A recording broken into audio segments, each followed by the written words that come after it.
panics or causing panic, baby. Let's do it. Orale raza, gfunkyboxing is back for another episode of HCP Uncensored. Got a nice panel here for you guys tonight, but I'm going to start off with my co-host, as always, the dragon himself, D-Style Boxing. Got the Bills beanie on. What's going on, man? What's going on, everybody? D-Style Boxing here. I appreciate everybody being on. I'm looking forward to another great uncensored show. You know what I mean? That's right. And we're also joined on the road by Raw Boxing TV. Say what's up to the people, Raw Boxing. What's going on, people? I'm going to try to give you guys a good show if my cell phone signal allows it. Unfortunately, I'm in the middle of a travel journey right now, so we'll see what happens. Yeah, it's all good, man. And then we're joined also by Sondeo Media. What's going on, bro? What's happening? HCP Uncensored. That's right, man. That's right. I see we got quite a few people here already. I appreciate all you guys for being here. We're gonna have a nice little discussion. I got my boy Black and Brown here. D-Style Boxing, of course. He's on the pound. Skinny Kenny, hey, what's going on, man? Thanks for stopping by. Appreciate it. Run PMC says HCP. What's going on, Run PMC? The GOAT is here. He says, who we roasting tonight? Haney, Plant, or Charlo? Well, we don't really do a lot of roasting, but we give our honest thoughts on these guys. You know what I'm saying? Champ Ross is here. He says, what's up, fellas? HCP. Chain with Ice says, salute G Funky. And then we also got MMA Champ. Thanks, you guys. I want to thank all you guys for being here. So, as you guys know, Uncensored is a pretty open platform for everybody, man. And I have just one topic here that we're going to talk about. Anybody that's in the chat that wants to join us, you can join us. You just got to let me know. And there are some rules, though. The rules are this, man. If you come on and you speak, everybody's going to get their equal opportunity to talk. No interruptions. This way, everything can be clear. Everybody can hear. Everyone that's listening, all that good stuff, And you got to have your camera on, too. Now, we're giving an exception to Raw Boxing because he's driving. We don't want him to crash, all right? We're looking at the camera, but anybody else. Like, we're not blurred out. Nothing like uncensored means uncensored. You know what I mean? Although half my eyes are covered, so I know that counts. But yeah. So, what I want to talk about tonight is something that we talked about last night. And for those of you that don't know, that are new to the channel, basically what this is an extension of Hispanics Causing Panic, which we do every Tuesday on D-Style's channel. It's for the podcast. So this is basically an extension. It could be, you guys can come on and talk to us about anything that we talked about last night. And that's what we're going to do right here with this first topic. We're going to talk about guys that are proven. They've been in there with elite competition, whether they've won or lost. We know what they are. We know what they're all about against guys with the eye test. I've noticed lately that a lot of people have been going with the eye test thing, and look, that's cool, man, because there's really no wrong answer to this topic, because I've done both, recently in the more recent years, I've usually put my money on guys that have been proven instead of just guys who look very talented, they got skill, but they've been in there with guys that they're supposed to be good against. You know what I'm saying? So I'm going to go ahead and swing this thing around to everybody, man. And we're going to talk about it, and then we'll open it up for anything else. So, Sondeo, man, I want to ask you, man, when it comes to predicting fights, you're looking at guys, it's like, what is it for you? Is it the eye test, or is it the guy who's more proven that you would rather put your money down on, man? When you pose that question, the first guy that I thought of in terms of the eye test and in terms of being proven is Diego Corrales. And, as much as he would go down, it just showed how much heart he has. So not until some fighters find some adversity in the ring, just like Ryan Garcia did recently, do you find out what they're really made of? Do you find out what they're willing to sacrifice in the ring. Another thing that just came up to my mind is Victor Ortiz. You know, he made a decision in that ring. Once he went down, these thoughts came to his head about his grandchildren, his children, and about what he's willing to sacrifice in that ring. Deontay Wilder was upset with his corner, saying, if I'm willing to take another man's life, then I'm willing to sacrifice my life in that ring as well. So it's not until fighters get in there and get dropped, get hurt, get hit to the body, you know, find themselves in some adversity. Well, we know the eye test. I mean, everybody has their opinion on what they see. Clearly, my eye is not as expert as some of the people on this panel or some of the people in the chat. I listen to some of these videos from some people in the chat, and I'm always surprised all the little things that they catch that I don't. So the eye test is different based on who you are and what kind of background you have. But those are things that just came up to my mind as you posed the question. Victor Ortiz, Wilder, Diego Corrales. Would you change your mind about Diego Corrales? You know, now that you know so many years have gone by after his fights. Those are some of the ideas that come to my mind when you pose that question, G Funky. Yeah, for sure. And I want to address this comment here from Chain with Eyes. He said, G Funky favored Trout to beat Canelo. I picked him to beat Canelo, and that's because, again, I felt like he was a little more proven, I guess, you know. But hey, I was wrong. I came back, made my prediction video, and look, I'm still here 8 years later. You know what I'm saying? So, yeah, it doesn't always, like I said, it doesn't always work out for you. You know, sometimes the guy who looks very talented with just the eye test, you know, sometimes they make you, you know, look silly when you pick against them. For me, for the most part, like I said, it's always been more of the proven guy for me. But I'm going to ask Raw Boxing now. Raw Boxing, what do you usually go with, man? Eye test or the proven guy? Well, basically, when a fight coming up, and I'm going to prepare a prediction video, there are several things I use. One of the things is, of course, the eye test that I've seen from the guy before. I like to look at what are the guy's attributes, what are his deficiencies, who has he fought, who is fighting, and I try to mix all that together to create what I think can possibly happen in a fight. The eye test is very interesting way of looking at things, especially because, after all, it's never guaranteed 100%. You know, we're not accurate prophets.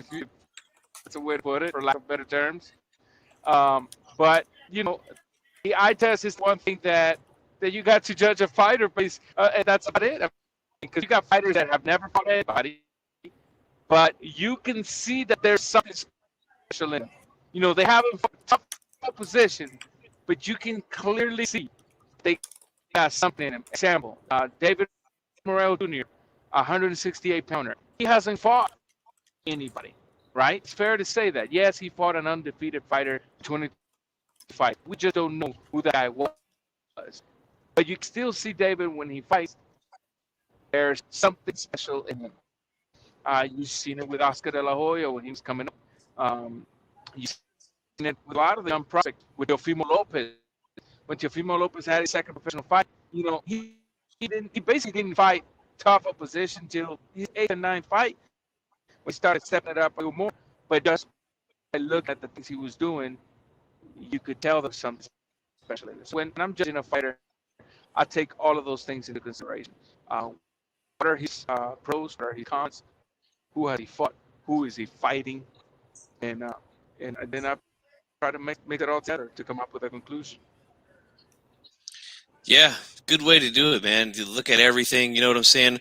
I'm going to put some of these chats up here and address some of these chats. Puerto Rican Rum says, eye test does take intangibles and other variables into account.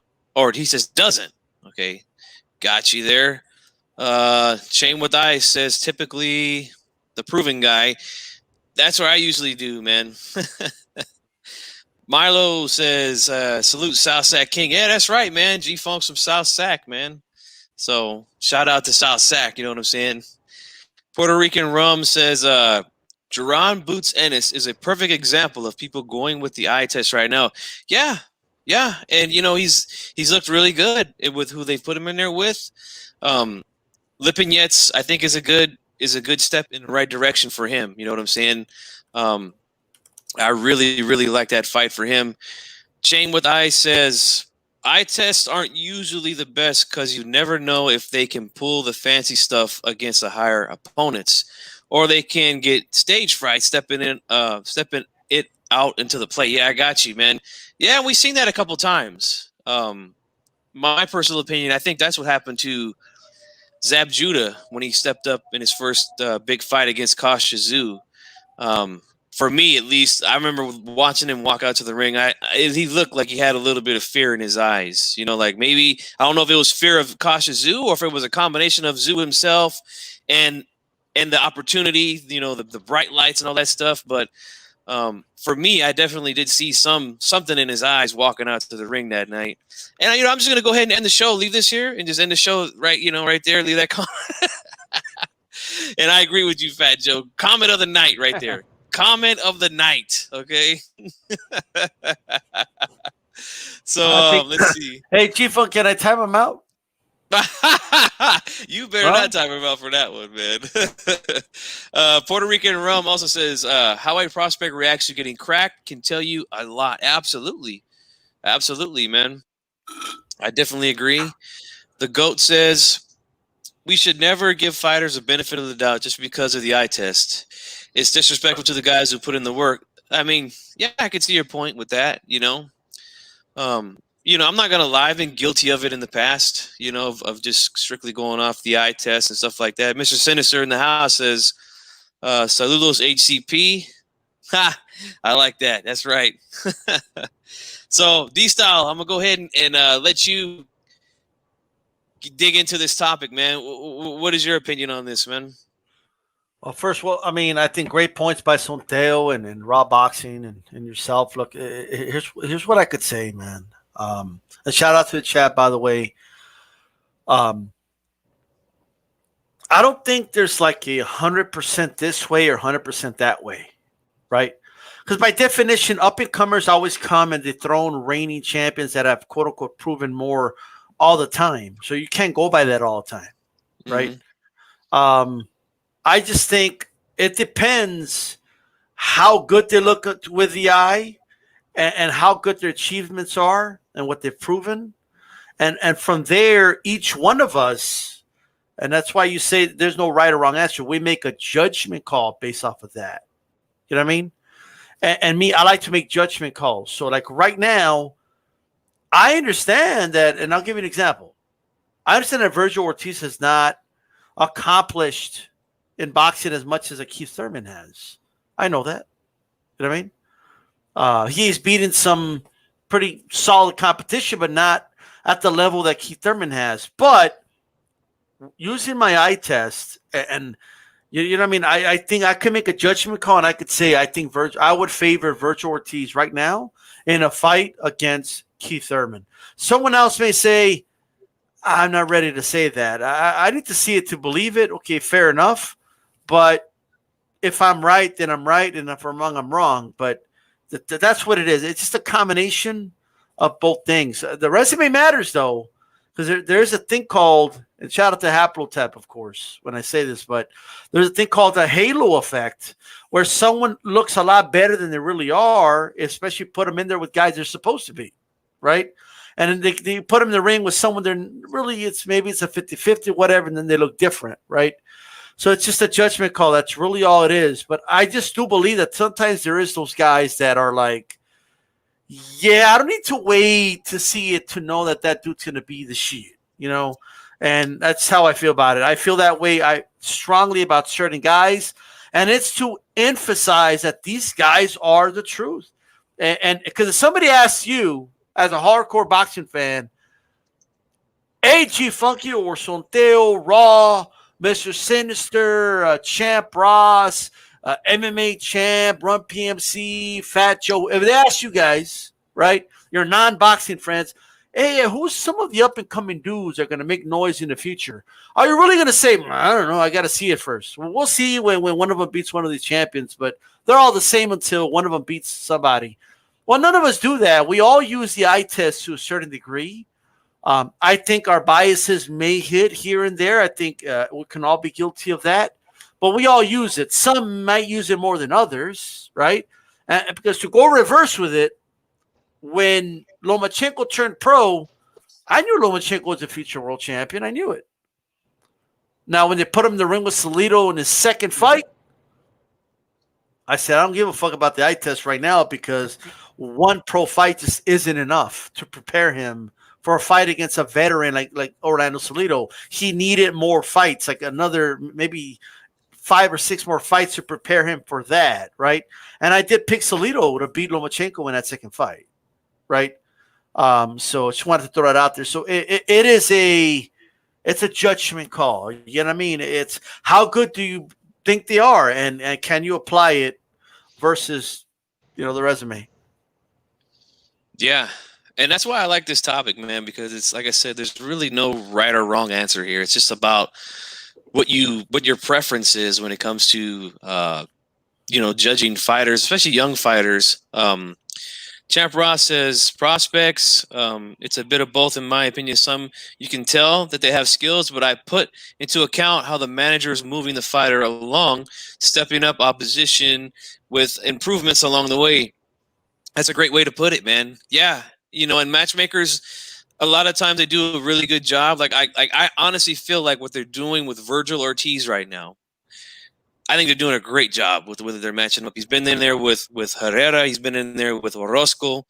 Knocked out both of those guys. Impressive stuff. His last fight against Samuel Vargas was a good win for him also. Now they're putting him in there with a guy, Maurice Hooker, who can present him some problems with the height and the reach. So I feel like they're doing a really good job with him. MMA Champ says, by the eye test, Virgil Ortiz, Berlanga, Tank, and Ryan are the best. But are they by record right now? No. And yeah, that's true, man. That's very true. Run PMC here says Virgil versus Porter would be a classic. Yes, that would be a good fight. I like how Ryan responded. To me, he passed an important test. Let's talk about that. I'm glad you brought that up. And shout out to Speak Your Mind Sports Talk. Thanks for being here, man. I'll send him the link right now. Okay. No sweat. Thank you. Nopal is here as well. Nopal, you're tardy, carnal. But yeah, let's talk about what happened with Ryan Garcia, because obviously he has a big win, the biggest win of his career against Luke Campbell. Biggest step up in his career so far, but he gets dropped. He did get hit plenty, but he was able to respond, get up, and get the stoppage, which is, in my opinion, is a good thing, man. I don't mind when guys get hit. I don't mind when guys get knocked down. If they get up and they come back to win, I got no issue with that. I mean, look, my favorite fighter when I was a teenager was Felix Trinidad. That guy had been down, I think, almost 10 times in his career. But guess what? Every time he got up to knock the guy out, except for Bernard Hopkins. That's the only time that didn't happen for him. So getting dropped is not the end of the world for me, But what do you guys, man? What do you guys make of Ryan? Did he pass a big test for you in that fight? Really quick, my answer is a flat out yes, of course. But I'm dying to hear what everybody else has to say. Yeah, and I want to welcome D. Jefferson to the panel. What's going on, man? What's up, D Funky? What's good, D Style? Raw Boxing TV. Who's that down there? Santeo, we're joined by Santeo. Media. What's up with you, brother? What's happening? What's going on, man? Yeah, we're just here talking about proven guys versus eye test guys, yeah. That's pretty much, like, I think it's a good topic, man, because like I said, there's really no right or wrong answer to it. It's really about what you like, Right. And in my opinion, I go with the proven guy majority of the time. Now, I'm not gonna lie, there have been times where I've gone with guys who look really good against, let's just say, people they're supposed to look good against, and then once they put them in there with that step up, I still roll with them, but that's kind of rare these days. But I have done it in the past. But what are your thoughts on that, D. Jefferson? Yeah, no, I mean, I tend to lean more with the guys that have proven it. Like especially when you get these close fights, right? I lean more toward the guys that's proven it. But yeah, I'm like you. It's these rare occasions where, so like Lomachenko, Teofimo Lopez, right? I picked Teofimo, and a lot of people wasn't picking Teofimo, but I picked Teofimo Lopez. So, and of course, he was nowhere near as proven as Lomachenko. So you have these rare occasions, but you got to see the guys that they came up through. If they just come up through a bunch of low-level fighters, then I can't really give them the same respect. But if they come up, through valid opponents, then you can kind of gauge them a little better. With Ryan getting up off that canvas like that, it showed heart and grit, man. You got to give him the respect because that was a tough knockdown night. I say that wasn't just a regular knockdown night. Usually guys get knocked down and they brace themselves with their hands somehow, whether it's falling back to the side, whatever, they brace themselves. Ryan arm was behind him. So he was hurt for a little bit there. He got back up, he shook it off and won that fight. So you got to give it to the kid for that. Yeah, I agree, man. Raw Boxing, what are your thoughts, man? Ryan Garcia tasting the canvas and then getting up for the win, man. Did he pass a big test for you? Well, first to start with this, the boxing fan of today's era needs to realize the Floyd Mayweather syndrome does not apply to every fighter. What do I mean by that?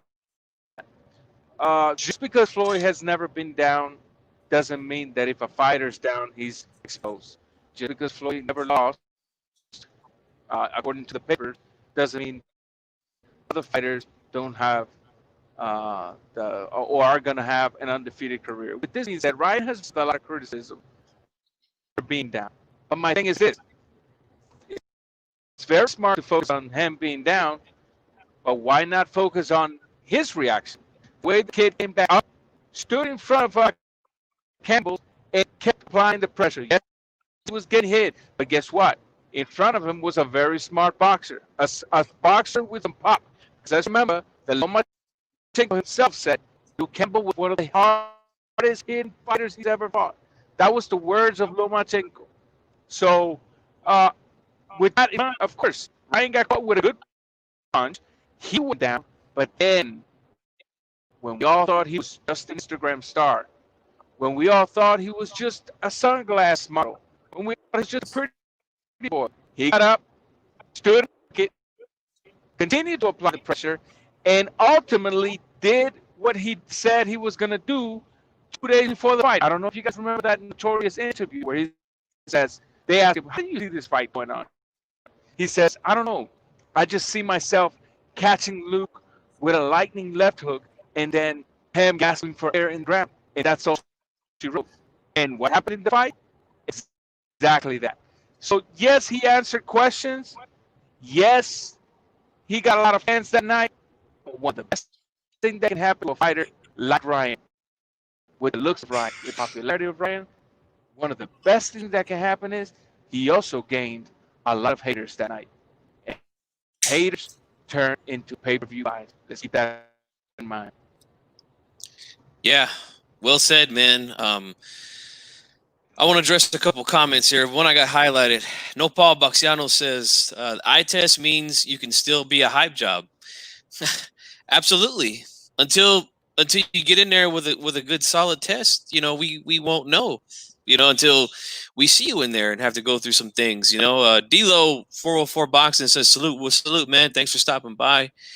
There was a few other here, like, yeah, I see you guys talking about Judah dropped Mayweather. Yes, that should have been a knockdown. Should have been a knockdown.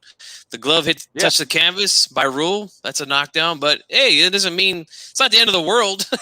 You know what I'm saying? Like, I think that you're right when you say that the Floyd Mayweather effect that he's had on the fans has really kind of hurt a lot of boxers, I think, because those are things that I think fight fans today kind of rule out when judging fighters. Like, a guy gets knocked down and he gets up to finish the guy that knocked him down. Like, that's that shows toughness. That shows heart. That shows determination. You know, that shows I'm never gonna give up. I'm never out of a fight. You know, like those are things that can't be taught in the gym. You know what I'm saying? Those are things that are completely up to the fighter themselves. You know, like a trainer can show you everything to know about boxing, but he can't show you how to get your ass up from a knockdown. You know, when you knock down the way that Ryan did, because that was a legit knockdown, man. The way that his head snapped when he got hit with that left hand, like that was a legit knockdown. That was no flash knockdown, nothing like that. And he got his ass up to finish the fight, man. You know? What do you guys think, man? Is that something that's lost today with the Floyd Mayweather thing? I don't know, man. I don't think it's lost because most of these guys don't have the defensive presence he has. I don't think that a lot of these guys like, okay, so look at Rolly Romero, right? He's just this fucking raw non-boxing dude that comes in there to throw bombs and get hit. Like a lot of those kids actually got that dog in them, man. They do. Some of them try to emulate what Floyd do, but I don't really think these guys are afraid to get hit. I just don't think that the skill level is up there for. It's too many one-sided fights in boxing right now, you know. And then the guys that probably would be competitive fights with each other, they're just not fighting. I think we could get a lot more of that because I mean, you've seen a lot of back and forth with. One thing about Errol Spence, he gave you a lot of that action. You know, Lamont Peterson was catching him. Hell, Bundu was catching him. Porter was catching him. He give you a lot of that action and that grit. Yeah, that's very true. And I feel like his fight with Kell Brook when he won the IBF was a really good, entertaining fight. Exactly. You know, for sure, a lot of good action in that fight. The GOAT says, if you aren't flawless, you suck. Yeah, to a lot of fans, that's true, man. Like, I remember when Virgil Ortiz fought Vargas in his last fight, there was people complaining, yeah, he won, but, you know, he got hit. You know, the guy was hitting him, and I'm like, this is boxing, dude. Like, what do you think is supposed to happen in there? Like, like, I don't understand this, man. Like, this is crazy. Like, I always have to go back and tell this story, man. The first time I ever put on gloves and sparred with somebody, they flat out told me, look, if you don't want to get hit, get the fuck out right now. Like, straight up. You don't want to do this if you don't want to get hit. You know, like, it's going to happen, man. So, yeah, I for me, like, a guy gets hit, so what? You know, who cares? You know, this is a part of the game, man. Anything you want to add to that, D-Style? Flawless victory syndrome, man. That's what it is at the end of the day. Okay. Everyone wants boxers to go out there, not get hit, look flawless. They also have revisionist history about Floyd. Floyd did get hit. And when we say it's hyperbole when we say he never got hit, it just means he got hit less than others. But if he got hit 20% of the time, he still got hit. Okay? Like, that's what people need to understand. Like, he got hurt by Chop Cordy. He got hurt by Mosley. Right? It happens. Judah, that should have been a knockdown. He did take a knee one time because his hand was hurting, okay? These guys are human in there at the end of the day. And what we're getting is this kind of fallout. The only problem is, as people learn there was people genuinely shocked when Broner lost to Maidana. I agree that was an upset, okay? But they were shocked. Why? Because they just thought, oh, no, he's supposed to, like, never lose, right? Hey, well, what happened here? What is supposed to do this fight? And I think Blood Boxing's onto something when he says, right, that a lot of these Wilder fans were former Mayweather fans that never seen their favorite fighter lose. And they were like, but he was that. Nah, something's up. Like I think something's up with this shit. I don't think he was supposed to lose this fight. Like, I'm not used to this. Get used to it. A lot of these dudes are not Mayweather, okay? And they're gonna start losing. A lot of these dudes. I'm just telling you this right now, right? I learned this, you know. I thought every Mexican fighter was gonna go 89-0 and shit until I figured out, no, that's not the way it works. Okay, not everyone's Chavez, right? Simple as that. I agree. You know what, G Funky is like. A lot of these guys, man. I'm not the fighters. I mean the fans. They don't understand that there's different styles of fighters too. You got these fighters that, you know, utilize a lot of footwork and upper body and head movement. But then you got these guys that's just grinders, man. They get in there and they grind. You know, it's a reason you have fighters with good chins, because they fucking get hit. You know what I mean? That's how you know that they got good chins, but they're willing to take that shot and get hit, and then they punish you. You know, remember Monzon and Alexis Arguello and these guys like that. They'll take a hit, but they're going to give you some shots back, right? You know, Hagler, you know, these guys. And even today, GGG, you know, GGG would take a hit, but what is he bringing back to you? You know, so it's these guys there's these fighters that are elusive or highly defensive, and they're not going to take a lot of shots. But then you have these fighters that's willing to get in there and dig it out with you. They can cut the ring off, so they can take a shot, but they're going to make you pay for it. And that's just what boxing is about. You know, different styles. Yep, and that's why we have to, as fight fans, we have to appreciate every style, man. At least that's the way I look at it, you know. Now, I'm going to make an exception here to what I just said, because I could not stand the way that Vladimir Klitschko used to fight. But other than that, I'm good with just about everything, man. But I'm hating, bro. I'm hating on the reigning champ. Oh, man. Hey, I want to give a shout out to my boy 916 Chris, RIP. But him and I had a mutual hate for Vladimir Klitschko style, man. But I want to address this comment here from Skinny Kenny. I think this is a good comment. He says, I watched 6 prime Floyd fights Tuesday night. Floyd got hit a lot, and he was actually very aggressive, and he was not that great of a mover. That is 100% correct, man. The lower weights, he was very aggressive, and because of that aggressiveness, he was able to get hit. It wasn't until he got up into the higher weight classes, like the 140s and the 147s, and then a couple of fights he had at 154s, when he became very, very defensive and was very selective with the shots that he was throwing, because he understood, if I open up, I start letting my hands go, there's opportunities for me to get caught, you know? So I agree with that comment, Skinny Kenny. Even as great as Mayweather was at defense, he's no exception to that rule, man. You open up, you're ready to get caught at that point, you know? His hands got brittle too, so he had to devise a new game plan. It's a good thing he was smart enough to do that. But do you guys remember Emmanuel Augustus? This guy had a crazy style. He was very unorthodox. He had that dancing type style. Man, he pieced Floyd up.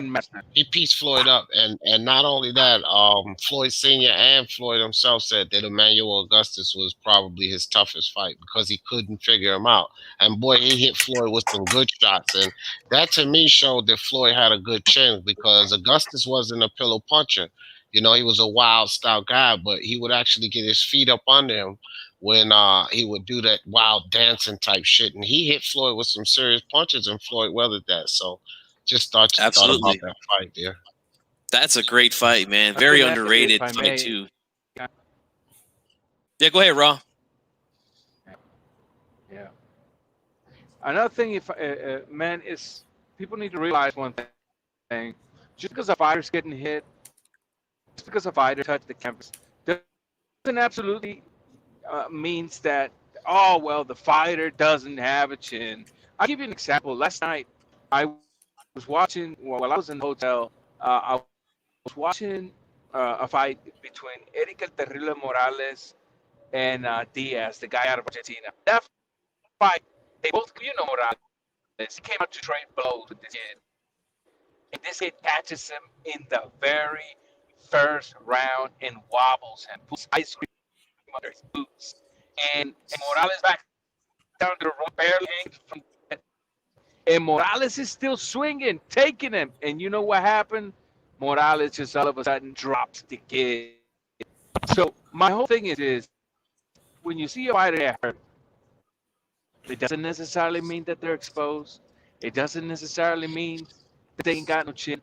It basically means the fighter got hit, he got touched. Maybe it was either part of the plan to see, hey, let me see if I can take one to get one, to give one, or basically he just got flashy, you know, so not every single punch you see coming. So, but my whole thing is, the problem is not whether he went down or not, it's when he gets up. It's the reaction. Let me see what your reaction is when you get up. After you have recuperated from the knockdown, because sometimes it takes a little bit to shake those legs off. If you all of a sudden you are survival mode, or if you're there like a gamer ready to fight, and that's what I want to take away from the Ryan Garcia fight. That's my main focus. Yes, he got knocked down. Beautiful. Okay, great. Okay, that's a good thing. But I want to stay with what he did after he was dropped.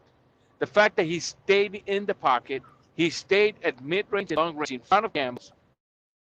Right? He continued to apply pretty decent amount of pressure, and he ultimately showed us that he's a game dog. It's not just a pretty face. It's not just speed. It's not just power.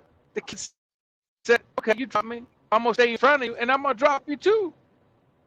And that's what I want to stay away. As boxing fans, let's stop focusing just on the negative.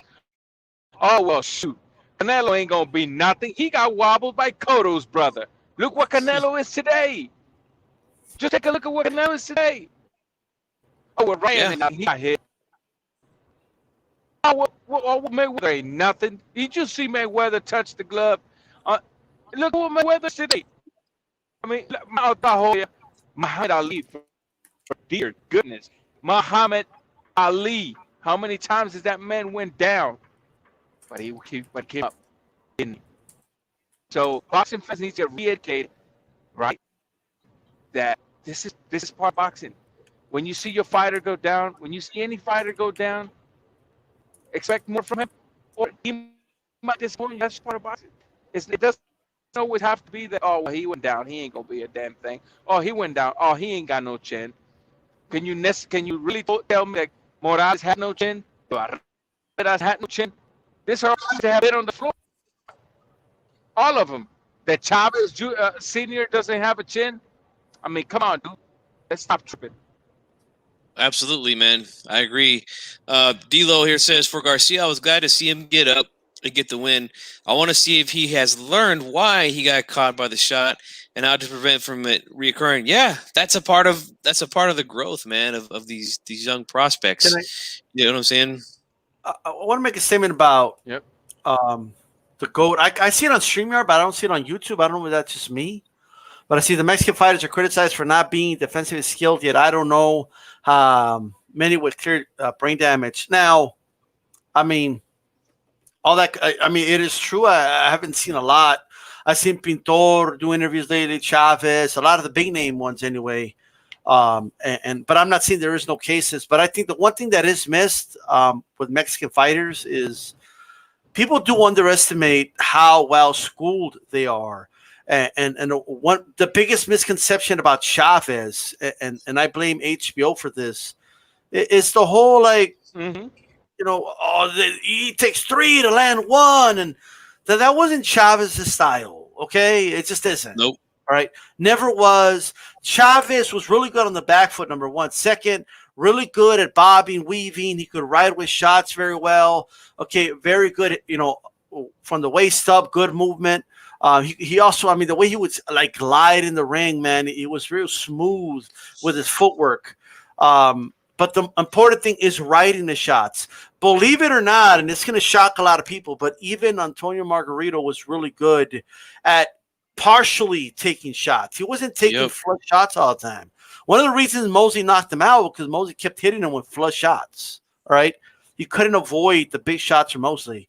Other guys at Cotto, he did a good job keeping Cotto on his back foot.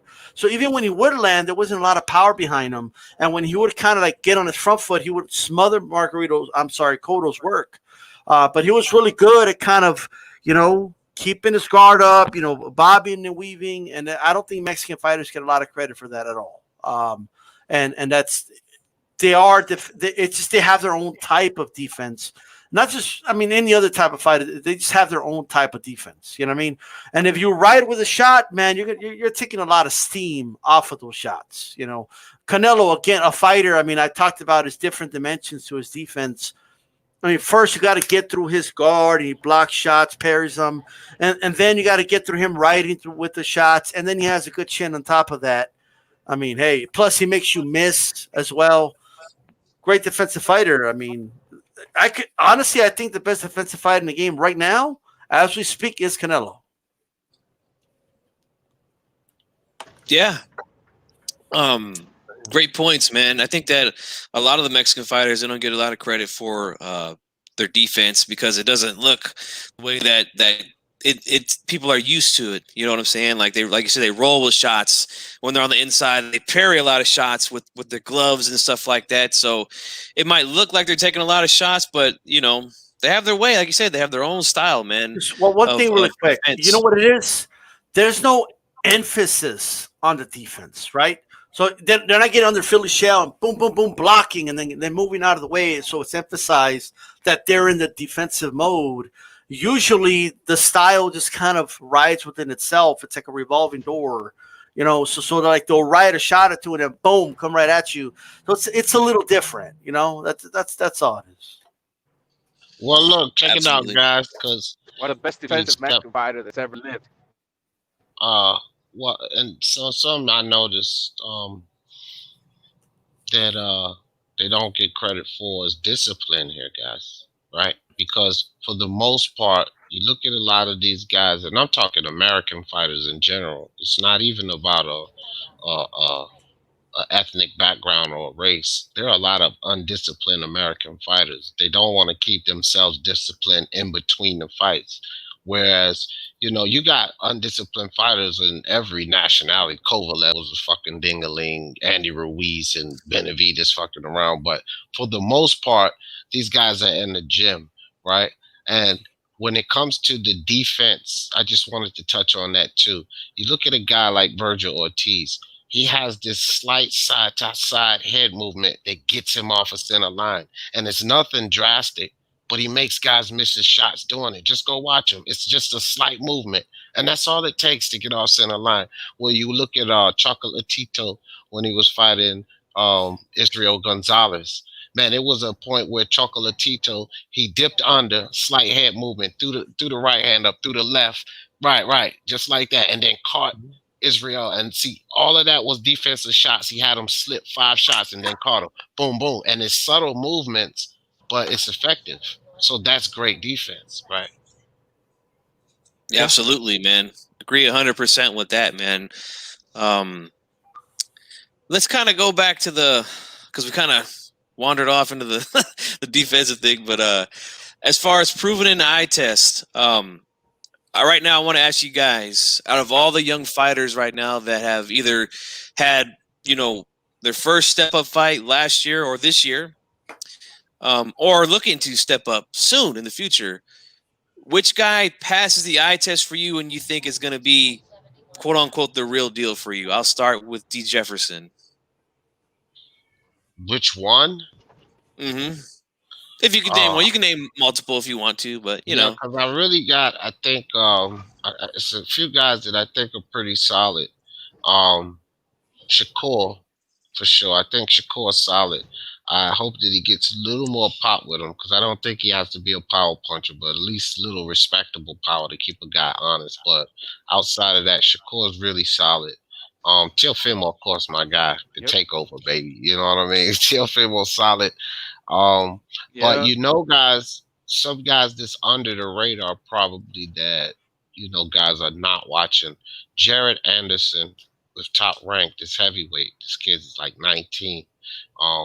He's really promising. And also I like Fabio Wardley out there in the UK. This is another kid.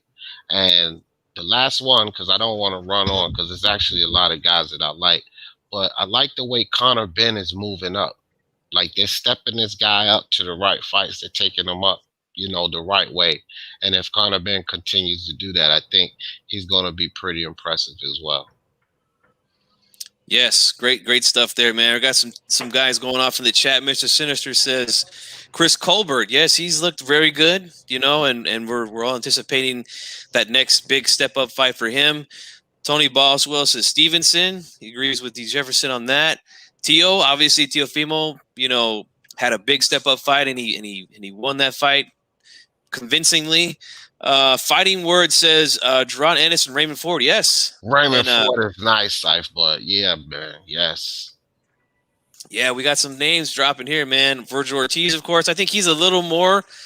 I guess we could kind of say he's a little bit more proven because of some of the guys he's been in there with. But He's a we could contender throw him now in there too, bro. He's a contender too because he's in that #1 spot. So like he's not a prospect anymore. Yeah, I agree with that too. D-Style, anybody that you see right now who looks good on the come up, eye test wise, that you think is going to be the real deal in the future, man? Even though he forgot about us, Sandra Sayas, but he's still, Bro, you almost made me spit out my water with that, man. but hopefully he'll hit us back. You know what I mean? But I think he's looking good. Michelle Rivera is somebody that I think was introduced to me by Cano Loco, and I've been watching, and he's really, really good. Somebody to keep an eye out for, and I do see why Broner's team was like, you know what? Nah, not this guy. After late talks pulled out of that one. Yeah. So I think those are two guys I would say,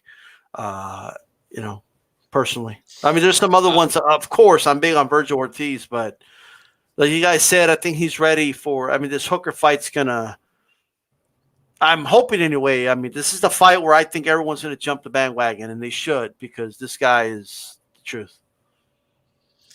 Yeah, I agree on Virgil, man. I think he's got all the tools, and I think Is he still a prospect? Like, is he like a prospect with a belt? Like, Well, I highlighted this because we you guys, D-Style and D Jefferson, were talking a little bit earlier today, and Haney was brought up, and I was waiting for someone to come up, man. Skinny Kenny says Teal, Haney, Ryan, Shakur, Virgil, Ennis, Colbert all have looked good, and yeah, I agree. I agree with all that. Oh, here's one right here that kind of got left out, and I like this guy as well, Tim Zhu. I like what I've seen from him so far, man. I really like what I've seen. Very solid. Almost fights very similar to his dad. I think he's got a little bit better hand speed than his dad, but it's still that's a long way to go to compare him to his pop. G-Funky, G-Funky, hey, check it out, bro. Y'all check out. But he looks. Oh, go ahead, Raw. Go ahead, Raw. Oh no, go ahead, man. I'll let it go. Go ahead. Yeah, I was just gonna say, y'all check out Campbell Hatton too, Ricky Hatton's son. Campbell Hatton looks really good, bro. Oh yeah, he man. Looks really good. He looks strong, bro. He looks strong, man. I'm telling you, this kid is laying guys out, fam. Like Campbell Hatton looks good, and he fights just like his father too, man. Yes, that's what happens when your dad teaches you how to fight, Dude, I got up extra early just to watch Tim Zhu because I wanted to see if he was going to fight like his dad. And I mean, geez, I turned on the TV. He looks just like him with the same haircut, the style and everything. I was like, man, that was he don't have the rat tail, does he? Does he have the rat tail? He's got the Mongolian. It starts at the top, just like his dad, He needs the rat tail. He needs that's where the power comes from, bro. That's where the pop. You cut that off with the power, MMA Champ says, Berlanga is great, but he hasn't really fought someone that will give him a little test. So I'm on the fence with that one. That's fair. That's fair to say. I don't know how to feel about Berlanga, bro. They're extending this. They're extending this knockout thing. Like it's obvious that's their goal right now, for him to break the first round knockout, whatever, and then they're going to set him up. He already broke it. They need to get him in a fight now. Berlanga doesn't have a long way to go, bro. Yeah, Berlanga's got some work for sure, but he's, I feel like what they're doing with him is they're marketing him the right way with the guys that have put him in there, all the first round KOs. It gets casuals excited, man, and you can't blame them for that. You know what I'm saying? Raw Boxing, I'm gonna get your take, man. Name me one guy or two or whatever that you got your eye on, a young dude who's still unproven at this point, but you think is going to be the truth in the next couple of years.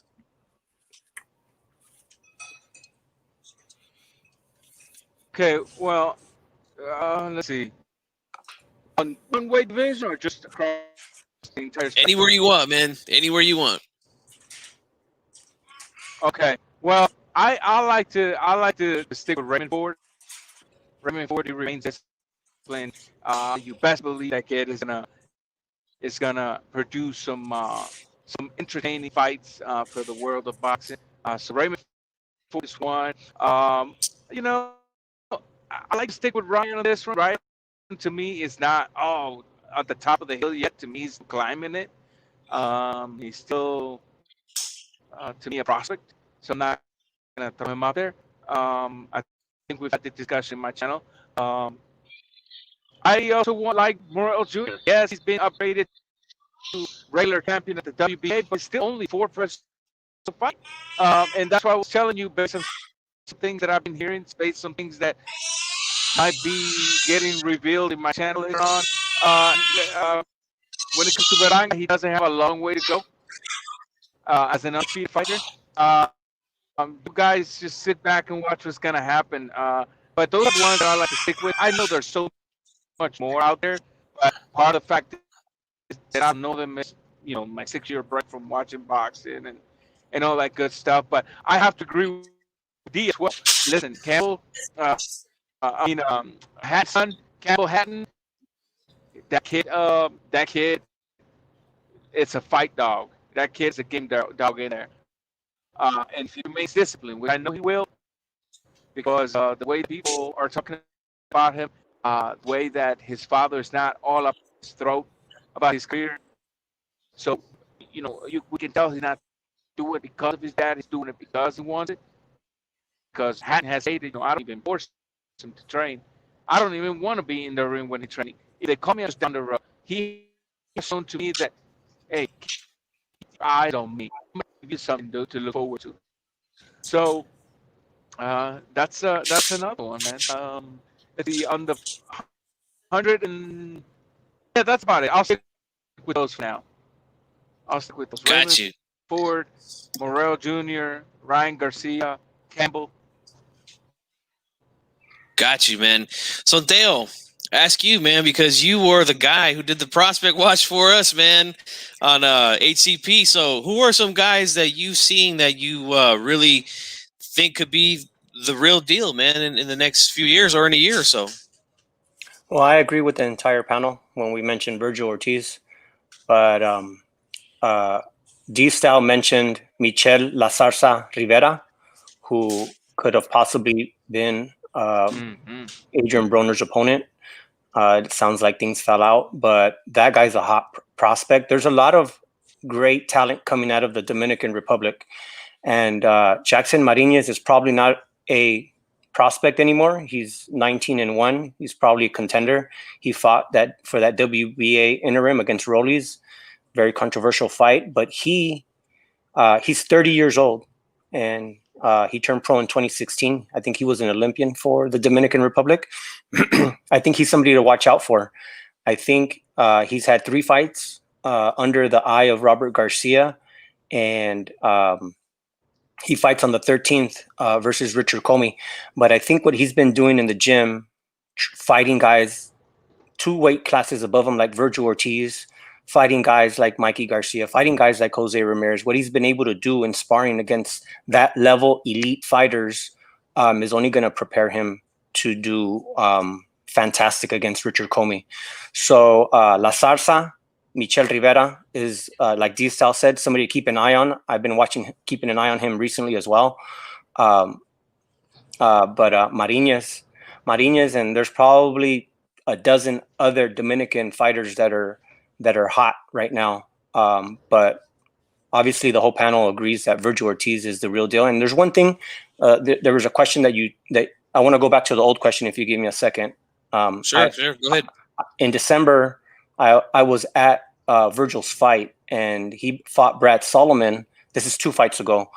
And his face was like marked up. Like he had a lot of like red, his ears were red, he had little knots here and there. And I asked his dad, and I said, hey, does he usually get marked up like this? And the majority of the panel said, hey, this is boxing. And like you said, G Funky, when you entered that gym, if you don't like to get hit, then boxing's not for you.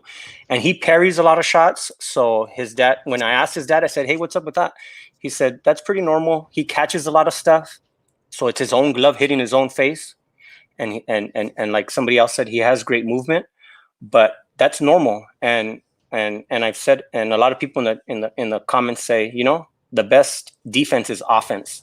So Virgil is a beast to the body, and he comes from a gym in Dallas that produced Errol Spence as an Olympian, Luis Yanez as an Olympian, and there's a couple other fighters from that gym that were either 1 or 2 fights from being Olympians.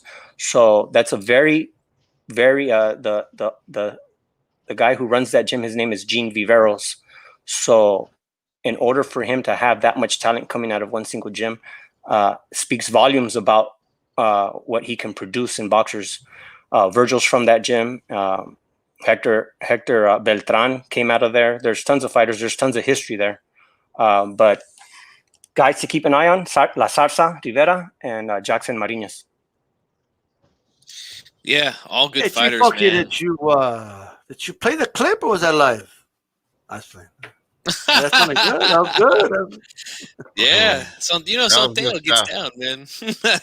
Hey, I seen Tony Boswell mention Michael Williams Jr. I don't know. I fell off for a second if y'all seen that, but this kid is somebody to watch too, man. He's 6'1" with a 74-inch reach. He's at 140, right? And he can use that reach. This kid has a lightning quick 1-2, and he packs a punch. And I'm telling you now, this kid has a chin already because he fought this guy. I can't remember his name, but the guy came in the freaking ring at 160, bro. Ooh. And Michael Williams Jr. took the fight anyway. He dropped Michael Williams Jr. twice in that fight. I'm talking about hard knockdown. Michael Williams Jr. got back up.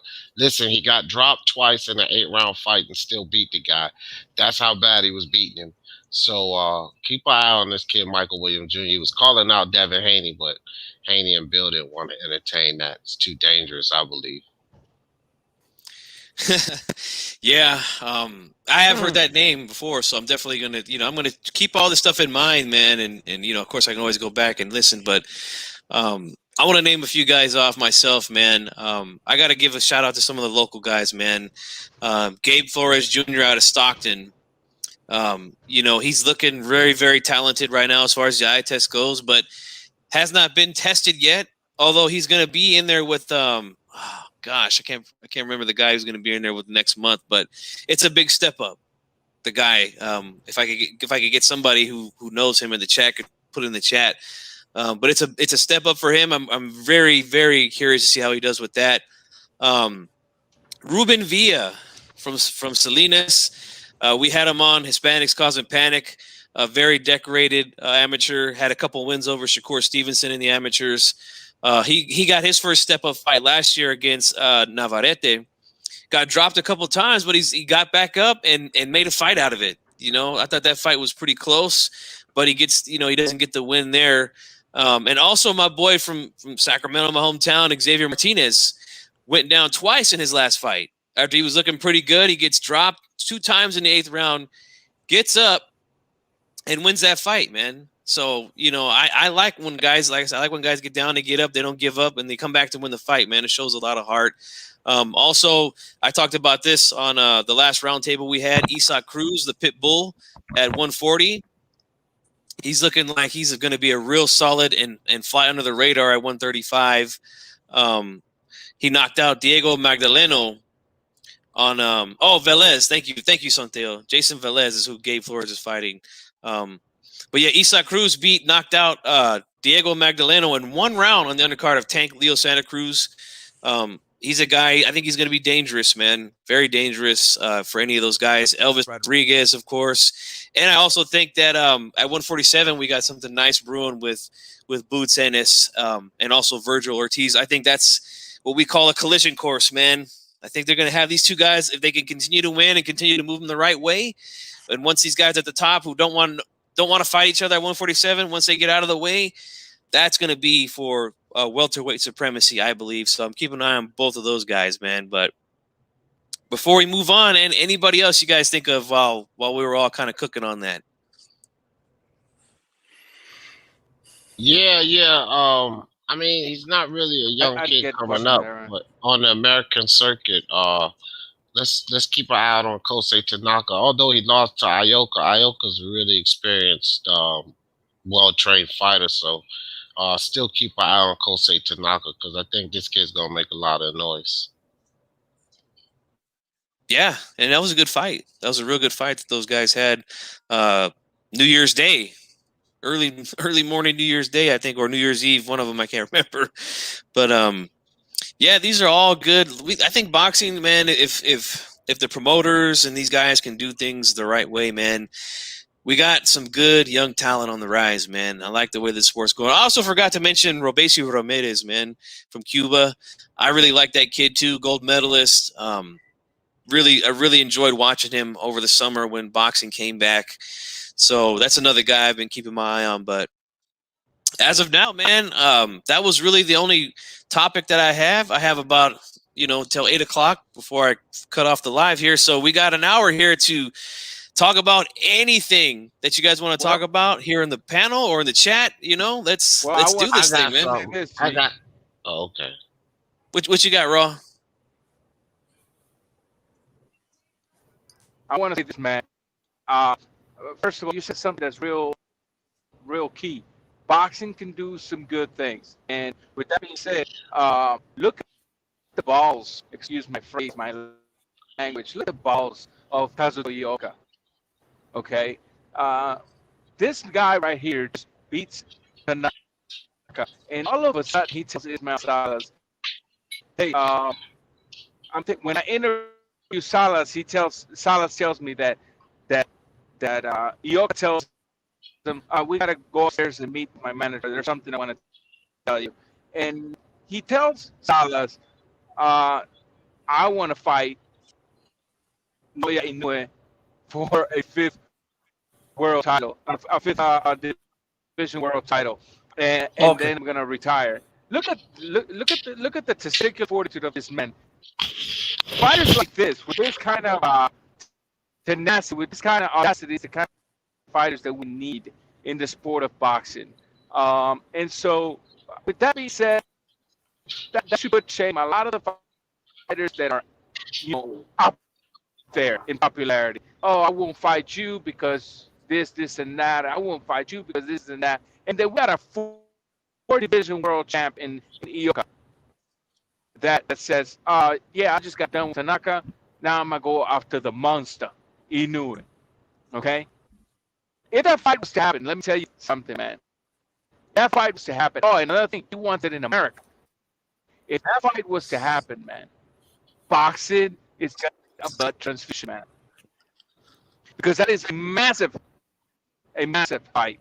It's a massive fight. It's interesting when I was talking to Salas, the way he broke to me the plans what him and Ioka worked on to basically dismantle Tanaka. It was all about experience. So the fact that this fighter all of a sudden is contemplating the idea of going to 118 to get Naoya Inoue, come on, man. You can't tell me that this fighter should not be considered amongst the top 10 pound per pound of the world, man. Yeah, I got division world champ, looking to move up. Not the 5 stepping stone. He won. Well, and you know what's crazy about D Box Rec has it ranked at 59. Yeah, that's number 59. That's wow. Box Rec. And you know what else too, Raw? He said that he was willing to take on the winner of Chocolatito and Juan Francisco Estrada as well. That's a good fight. Yeah, oh man, I'm telling you, this fighter is gonna give us some good things before he retires. He only has 2 fights left. He told Salas he only has 2 fights left. One of those has to be annoying. So we'll see what happens. Good fights, man. All good fights. And, man, the lower weight classes, too, man. They don't get a lot of love from a lot of big channels here on YouTube, but they get love around here, man. We talk about all those fights. Here's a question from MMA Champ. He says, if you were a promoter and you got to pick 5 young, talented fighters, who would you pick? Ooh. That's a tough one. Who wants to take on that one first? I'll take it. I'll start lining up. Is that what you said? If you were a promoter. Go ahead, D. I'll take it. Of course, I'm going to put Teofimo Lopez in there. All of the teenagers, all of the prospects we just mentioned, I would pick Hold on, Ron. Let D go. Nah, Go he ahead, can go. D. He can go. He can go. Ron can go. I think he got a delay or something. Let him rock. He's got a little bit of a delay because he's on the road. Yeah, go ahead, Ron. Go ahead. Rock out, bro. Oh, I'm sorry, guys. If I was a promoter looking at it from boxing and looking at it from the money aspect and looking at it from the following, my first pick would be Ortiz, just because the guy has an exciting style. The guy is producing knockouts. The guy is producing heat. The guy has a Mexican fan base, which is one of the biggest fan base in the sport of professional boxing. So if I want my money to be secured, promoters are constantly looking at the money. So just with those things in consideration, I will go for Ortiz. Now, this is not necessarily suggesting that he's the best of out of everybody that exists in the world. This is just me as a promoter looking for a good fighter to put on a good show to cash out from. I think Ortiz will be my pick. Okay, nice. Go ahead, D. Yeah, he said 5, so I'm gonna run it down. I'm definitely gonna put Teofimo in there. I do like Raw. What he's saying, Virgil. Yeah, I'm definitely putting Virgil in there. Somebody mentioned Ryan Ford earlier. If y'all haven't seen him, go check him out. Ryan Ford is fast. He's exciting. I would definitely throw that kid in there, right? Now go to heavyweights, because heavyweight is where the money at. I just spoke about Jarrett, Big Baby over there at Top Rank. So I will go snatch him up, right? And then get you some international talent in there and snatch up young Hatton. Snatch up Hatton. Snatch up Campbell Hatton. That'll be 5 right there, man. You can make some noise with those guys. Nice lineup, man. Yep. D-Style. What do you got, man? Who you rolling with, man, if you're a promoter?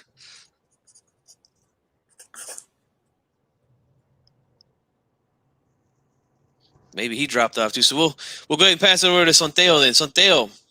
I'm gonna go with number 1, Virgil. Number 2, I'm gonna go with Julio Cesar Martinez. I'm gonna take it to the lower weight classes, and that guy knocks out people left and right. So that's always gonna bring people to the sport. I'm gonna go with Berlanga, number 3. I'm gonna go with these power guys, that people that are putting people out, because that's what casuals like. You know, they like to see knockouts. They like to see blood. They like to see people hurt. It's no mistake why MMA is so popular. I'm going to go with Ryan Garcia 4, and I'm going to go with Teofimo Lopez 5. Those are my 5. Nice lineup, man. D-Style, are you there, bro? Fire lineups, Santel. Thank you. D-Style, are you here, brother? He stepped out. Like the tacos he was eating kind of affected him. Yeah, maybe he's got a connection thing or had to step away or something real quick. Well, that's cool. You know, this is uncensored, baby. You know, this is how we get down over here, man. He's got that Taco Bell Wi-Fi, bro. What's up with your G Funky? Yeah, man, I'm gonna have to start with number 1. I would definitely start with Virgil Ortiz. He's a young, exciting guy, and he's getting knockouts. D-Style did drop off. Yeah, we'll go with Virgil first. Teofimo second, because he's a guy who, you know, he doesn't have a history of not wanting to take on big fights and prove himself. You know, those are the type of guys that you definitely want. Number 3, I'm gonna have to go with a guy who I feel is getting, for some reason, he's getting a lot of I don't know what I can't put my head on the word, but he's very underappreciated, I guess is what I could say. And that's Jermell Charlo. What he's doing at 154, you know, he's cleaning up his division. He took a loss, but guess what? He avenged that loss with a knockout. Then he knocks out a unified champion in Rosario. Rosario, and now he's just one fight away. G Funky, a little longer in the tooth. He's about 31, ain't he? Yeah, but I mean, I like guys who are willing to go after all the belts, man. I'm an old school guy. I like the guys that want to go after undisputed. So I would roll with him, you know, if I was a promoter. How many did I name out? 3? I need 2 more. Gosh, let's see, man. Would you go with Errol Spence? I only chose 1. I thought we were picking 1. Yeah, the guy asked for 5, so yeah, I mean, no, I would go with Terrence Crawford because I've always liked Crawford. And again, another guy went undisputed. And I want to throw a heavyweight in there, man, but I just don't know who I would throw in there at heavyweight. Jared, man, I'm telling you, big baby, Jared Anderson, you can't go wrong. Go take a look at him too, G Funky. He's only 19, fam. He fought 4 times last year, and he's moving up. They're moving. You know, Top Rank always move guys up the right way. So, and they keep those combinations. He's got good footwork. Looks like it appears that he'll have a good gas tank. He hits hard. I mean, go check Jared Anderson out, man. He's the most promising American heavyweight prospect we have, in my opinion. I don't think we have another one more promising. Is he the one out of Atlanta? I'm not sure where he's out of, but is he out of Atlanta? I'm not even sure, man. Yeah, that's a tough one, man, for my number 5. Wow. I can't think of another guy right now, man, off the top of my head. But man, everybody here listed some good fight. D-Style, if you could pick five guys to start a promotional company right now, who would you pick, man? Any 5 guys? Any 5 guys, yeah. Hey guys, I don't know if y'all can hear me. I gotta step out. I'm going through the mountain areas. I don't want to hold up your show. I want to thank you guys for having me here. I'll keep listening, guys. Thank you. I don't want to mess up your show. I got bad signal. No problem, man. Thanks for coming on, Ron. Drive safe, bro. All right, brother. Be safe. So Go ahead, bro. Guys to start a promotional company. 5 guys, and I'm not talking about the burger place, all right? No. So I will take. Shit, give me Ryan Garcia. I'll take Ryan Garcia. I'll take Teofimo Lopez. I'll take Luis Neri. Ooh, Luis Neri. Xander Sayas. You gotta target that Puerto Rican audience. You know what I mean? And man, a couple good choices. Julio Cesar Martinez for the lower weight classes. Yeah, good lineups there, man. Or I mean, can I take Gallo Estrada instead? I'll just take him. You can switch out whoever you want, man. Get 6. Get your extra one, D-Style. You off and running. That's right. I'll take him too. So here's a question here from the GOAT. He says, does Teofimo Lopez have a real shot at beating Jose Ramirez? I mean, Ramirez is being underestimated, I think. Okay, I'm going to answer the last question first and say, yes, I do think that Ramirez is being underrated or underestimated by a lot of people. Again, it's one of those things because he's not in there being pretty and things like that people think that he's no good or something like that, you know? So I do think he is being, underappreciated, underestimated, underrated, whatever you want to say. And yeah, I do think Teofimo has a shot at beating him. I think that's a really good fight. I really do. So I would say, yeah, Teofimo does have a shot at beating him. And I think he has a shot at beating Josh Taylor as well. So, D, what do you think, man? Yeah, I'm going to go with the second part of that question first, just like you. I think that Jose Ramirez is being highly underestimated, right? That's number one. And forget about the fans, Josh Taylor, because I just did a video with Josh Taylor and he was speaking about Teofimo Lopez and I'm like, bro, you looking past Jose Ramirez. You better focus on the prize because Jose will get in there and cause you all kind of trouble and upset your plans, right? So I think that definitely he's being underestimated. I agree with that. But as far as Teofimo Lopez, we got to understand this, man. Generally in boxing, when young fighters move up, especially at this age, because he's 23, The kid's already walking around at like 165. He's been ready to go to 140. Generally, when you're draining down like that at a young age and you go up that next weight class, you explode. You get more power. You're more aware. You know, your speed is there. Your timing's better because you've been draining down. So he's going to be more powerful. He's going to be more alert. He's going to be stronger at 140. And the kid already has a big, solid frame. His walk around weight and Josh is damn near even. 170, 165. They're right there with each other. They're only an inch apart in height and an inch in reach, right? Yeah, he has a damn good chance to beat Josh Taylor or Jose Ramirez. Yeah, I agree, man. Santiago, does Teofimo have a shot at beating Jose Ramirez, and is Ramirez being underestimated? I think Jose Ramirez is being underestimated. I don't think we've seen the best of Jose Ramirez. He kind of hadn't. I don't think he had the best night versus Chon Cepeda. I think he showed us what he's capable of when he fought Maurice Hooker. He was in camp 2, 3, possibly even 4 times with the pandemic. His camp was interrupted when he finally got that fight against Postol. So we didn't see him in his best there either. But I don't think we've seen the best of Jose Ramirez. So without doing a lot of homework and a lot of review, I mean, I'd say it's a 50-50 fight. Of course, Teofimo has a chance of beating him. That's what I got. And D-Style, same question to you, brother. What do you think, man? What was the question again? The question was from the GOAT. He says, does Teofimo Lopez have a chance to beat Ramirez at 140? Oh, and is Ramirez being underestimated? So look, I would favor, and I by the way, I said this a while back. I think it's a bad matchup for Ramirez. You know, I got to be honest. I would favor Teofimo Lopez in that fight, but overall, yes, I do believe that's just stylistically.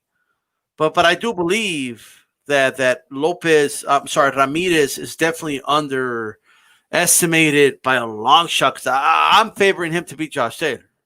Okay, so I don't see the big hoopla about Josh Taylor. He's a good fighter, right?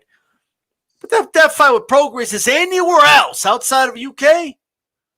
You might lose that one. Yeah. Okay, anywhere else in the UK, that fight's in New Orleans. I'm sorry. Okay, that's all, like point blank. Prograis wins. My point is, it could have been scored either way, but I scored at 7-5 for Prograis. But and he had the big swelling on his face, and they have the audacity to say that Ramirez doesn't have defense. I never seen Ramirez's face like that, right? We're swollen up like that. I mean, that means you're enrolling those shots. That means you're getting hit flush. That's what that's telling me, right? And I got to tell you, I think that there's a little more mass behind the shots of Ramirez. I think he's a slightly bigger 140-pounder than Prograis is. Not taking away from Prograis, he's a solid puncher, no doubt about it, okay? That's an understatement. But yeah, Ramirez is definitely undervalued overall in boxing circles. I don't believe that. You know, I know we had Teofimo Sr. on, and he said, well, what did he say? Like, that he's scared, and he didn't do it scared, okay? Yeah.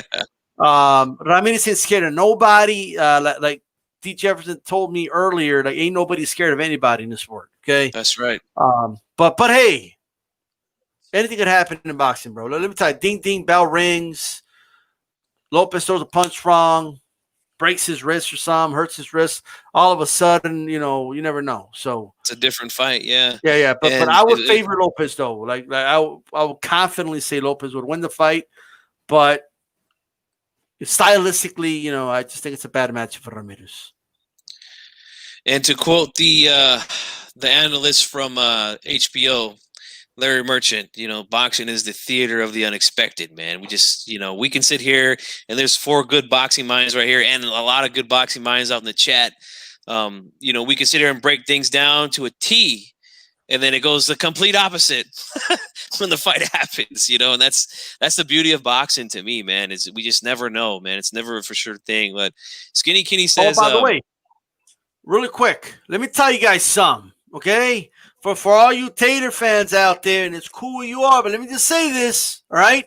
They were trying to clown Ramirez because he had a hard time with Postal. You know who else had a hard time with Postal?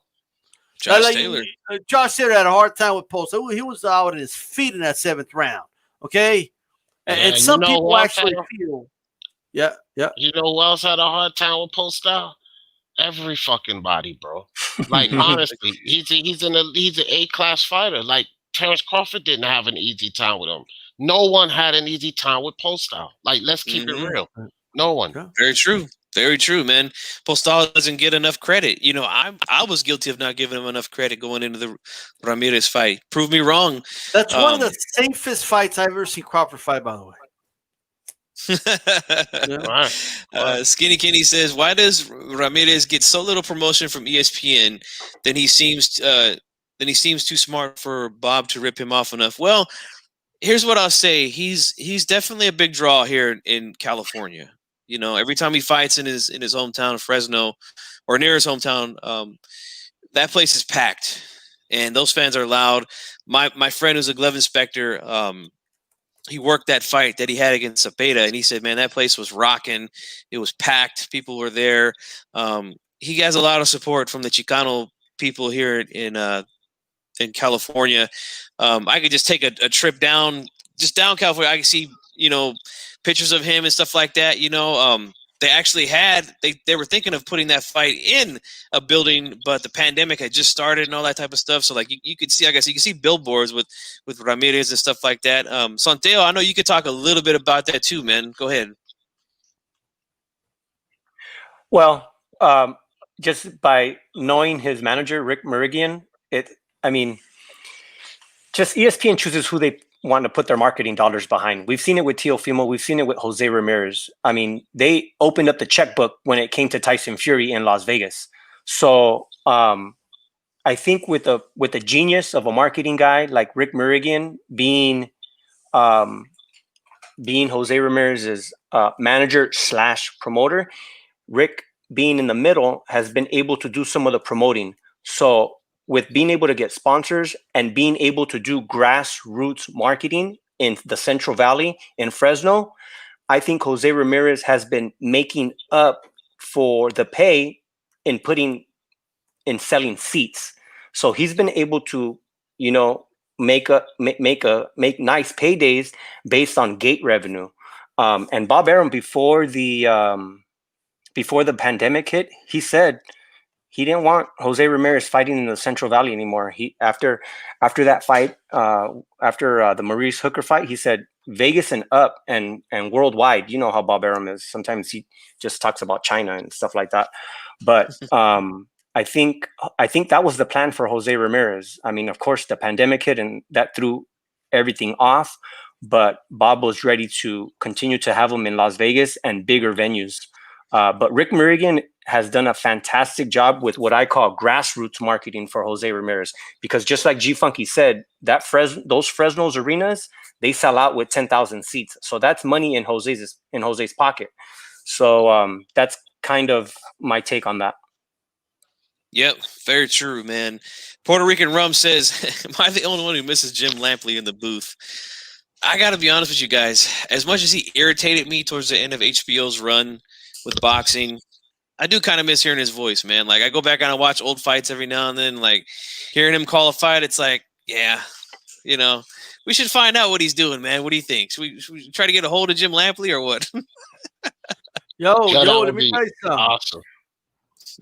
I remember watching the legendary nights, right, of George Foreman, Michael Moore, right? Like towards the end, and Jim's like talking. He's like, I was talking to George, and he told me he was going to set him up. Wow. Fuck out of here, bro. You don't got to cry about it. Like, he started crying about it, bro. Like, what up with you, bro? And then you hear Michael Moore saying, "You act like you had a plan all along," you know. Like, you were lucky. You were lucky. So what if he was lucky or not lucky? Right? Hey, I remember when he said Fernando Vargas. He goes, "What did he say? This kid, he came from nothing." You know what's That's like what's every boxer, you know. You know what's interesting about the Moore Foreman fight? You know, I was doing some research about some of these topics about, you know, because a big topic in boxing nowadays is A side. Who's A side? Who's B side? Blah blah blah. I really don't care at the end of the day. But Foreman, when he came back, you know, Tyson was in prison, so you know, obviously he was the big name, but he was in prison, and Foreman was like, I guess you could say he was pretty much A side over everybody at that point. Everybody was trying to get a crack at George Foreman because he had a name. You know, he's from, you know, he's had a great comeback and things like that. And oh boy, Jake Paul. Well, I mean, can that be Ryan? We'll see, maybe.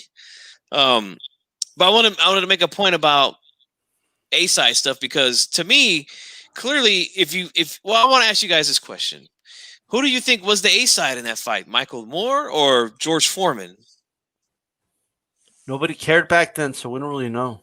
I have no idea. I know, but I would say Big George. I would say Big George was because of who he was. Michael Moore was, you know, coming up, and he wasn't like the biggest name in that division because he was a smaller guy. So Big George had been in there with Ali, and the return, actually being able to come back and try to win the championship, and you know, he was all over the place. So if you want to kind of gauge it, I would say Big George. The only thing I'll say is that Michael Moore was the heavyweight champion of the world, and at that time, that held a lot of weight. You know what I mean? Yeah. He had to speed it, Holyfield, and more, and then you know. So it's I have no. I'm gonna get. I agree with D. I'm gonna guess George Foreman because of the name, but it'll fight close. Yeah, just a name. So Dale, you have an opinion on this or no? No opinion. Yeah, and you know what?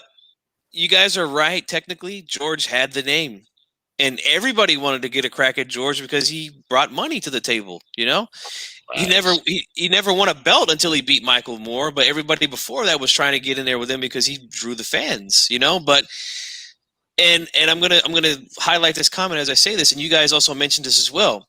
The belts meant a lot more back then, so Moore was the A side. Moore made more money in that fight than George Foreman. Moore took home $7 million as Foreman earned $5 million for that belt. But it was because, again, the belts meant something. George wanted to become the heavyweight champion of the world again. So he said, you know what? Yes, I know I'm the A side. I know I'm the bigger name here, but I want that belt.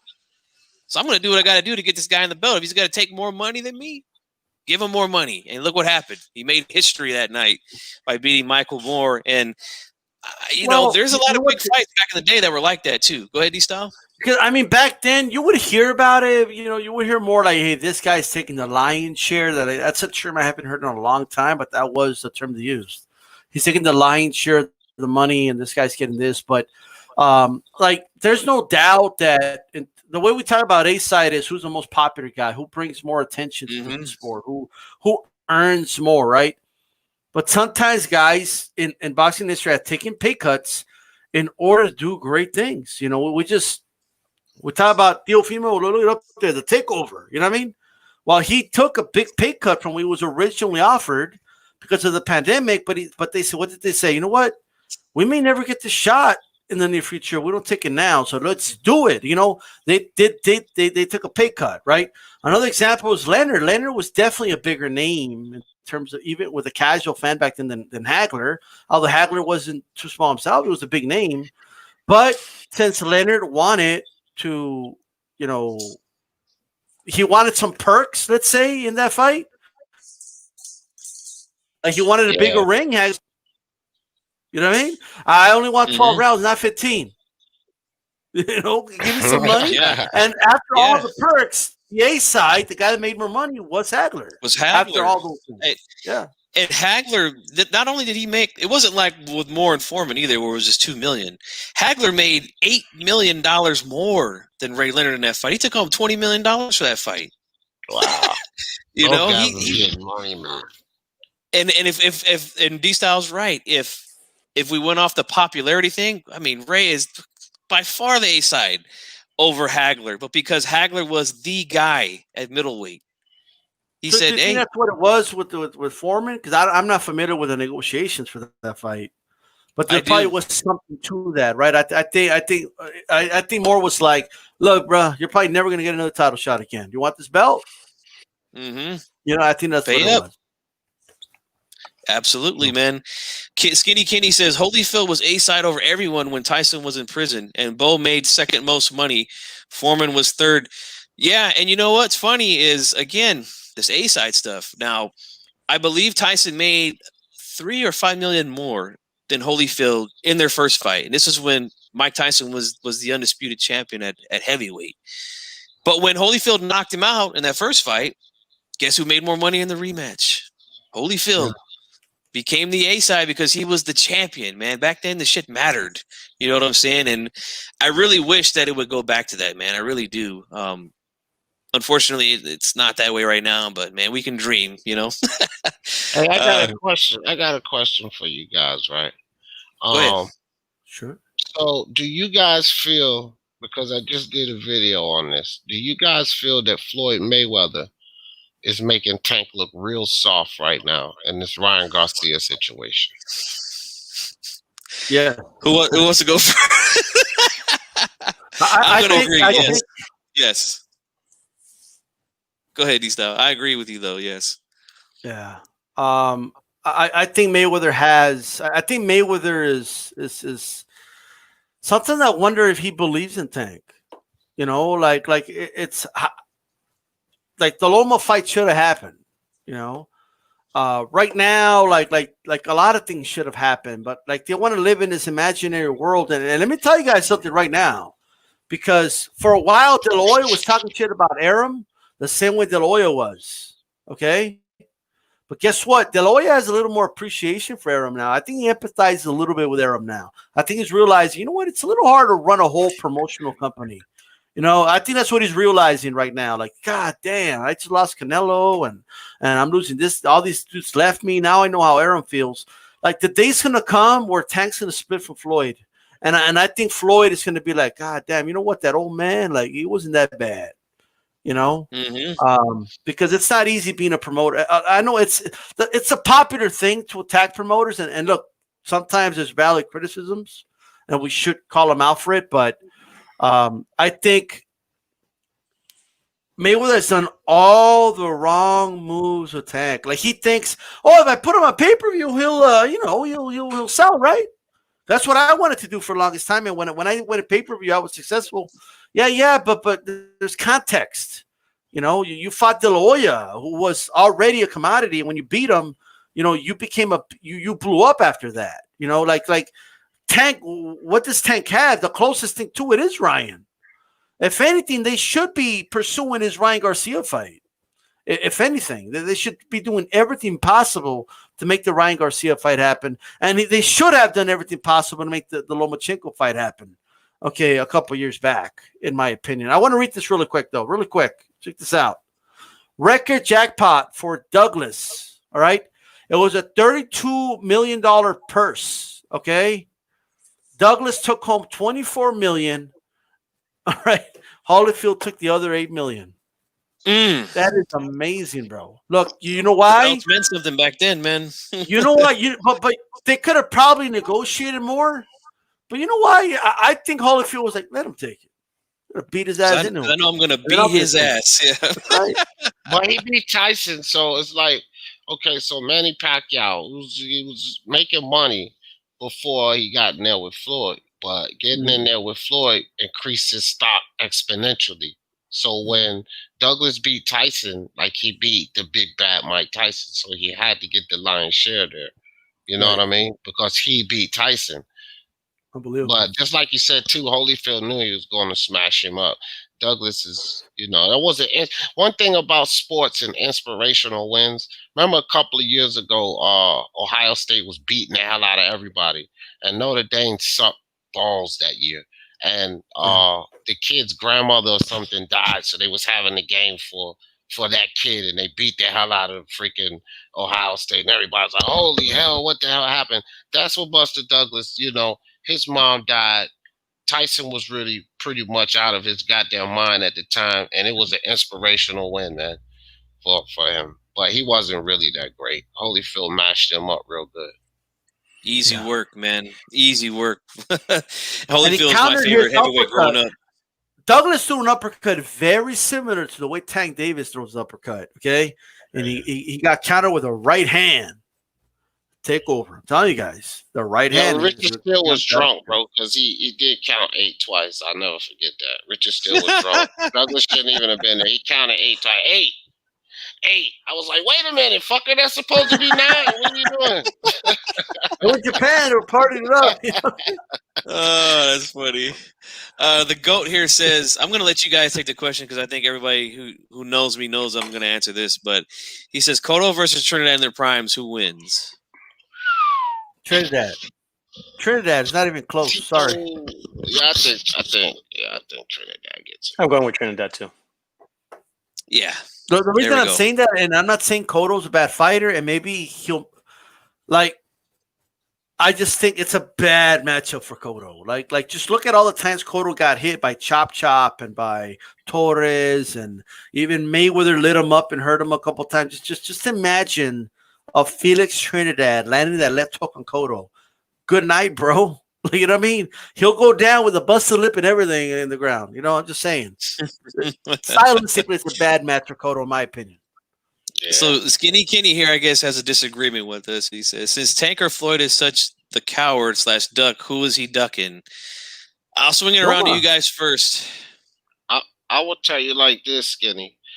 You think about it like this. Anybody coming up along the way that we said we want to see Tank fight, that's who he's ducking. Because Floyd has never put that kid in a fight where he'll face adversity. How long was he calling out Loma? It's no way that Teofimo should have came in here with 16 fights and scooped Loma up before Tank. He was in the game 2 years before the kid, man. And if Floyd is going to sit here and announce that he's the best at 130 and 135, what the hell? You should have been fought Loma, Berchelt. Come on, man. He's ducking Berchelt. He ducked Lomachenko. He's ducking Teofimo. Look, Floyd Mayweather told you guys, we're going to need to give him another fight before we put him in there with Teofimo. But Floyd's no idiot. Teofimo's gone to 140 in 2 fights. So he'll be gone. Tank will never have to fight him. So anybody you want to see Tank fight, that's who he ducked. Because Floyd ain't putting him in there with him. Well said. Santiago, you want to chime in on this? Or? Yeah. Imagine Tank being promoted the way Al Heyman promoted Errol Spence. Look at the timeline. Look at Errol Spence's fights. Look at him coming on after the Olympics, a prime spot on NBC. Look at him, how he eased him into pay-per-view. Sean Porter, I think Mikey first, then Sean Porter, and then Danny Garcia. Look at the difference. Now, I'm going to say 2 things that they did good for Tank. One, they put him on the Conor McGregor undercard, right, against Floyd. I think he was on the undercard for that. Yeah, he fought Fonseca. Yeah, he fought Fonseca. And 2, recently they took him to Atlanta, which is a great place for boxing. But a lot of the Floyd stuff doesn't hit my timeline, so I can't give an account of the recent stuff. But those are 2 good things that they've done. But imagine what they did with Errol for Tank. Yeah. D-Style, do you want to add anything to that, man? Like the question, if I understand the question, because since Tank or Floyd is such a coward duck, who is he ducking? I mean, I said it before he asked the question. I said they were ducking Lomachenko. Like, I mean, that was a clear duck. Like, if I've ever seen one, I'm sorry. Now, if they want to argue, well, he wasn't ready yet.